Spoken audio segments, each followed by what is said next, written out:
So my name's Mark Cridge. I'm the Executive Director of the National Park City Foundation in London National Park City. I had the good fortune to be invited to COP15 in Montreal in December. You might have heard of COP26 or COP25, some of the climate summits.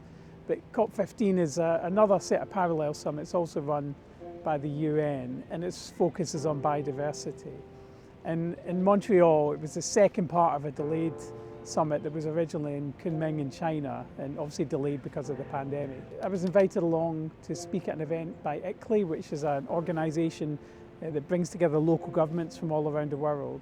And we were talking about the importance of biodiversity within urban areas and cities. So one of the main outcomes of COP15 was 200 countries came together to agree a set of targets and commitments around the protection of biodiversity. So one of the targets, Target 12, is really pertinent to the work we do at the National Park City. And I'll read just the first part of this. So Target 12 aims to significantly increase the area quality and connectivity of, access to and benefits from green and blue spaces in urban and densely populated areas. One of the key things that came out for me from COP15 was the importance of starting to communicate and raise awareness about the importance of biodiversity. People have really lost that connection with nature.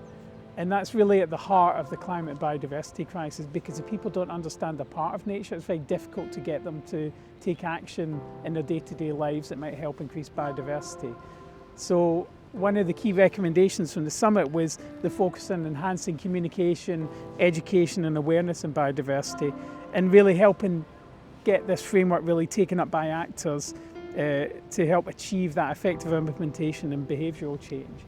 And I think for me with London National Park City as well, this is really what National Park City is about. By thinking of our cities as national parks, it helps us think differently about living in urban areas. It helps us imagine new futures for living in cities. It helps us tell new stories about what might be possible.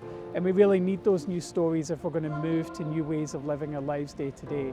And those new stories, we really need to put them in the hands of local communities and individual citizens and help them share it with their friends and families and colleagues to really get the importance of biodiversity, the importance of nature, the importance of being outside and being outside together.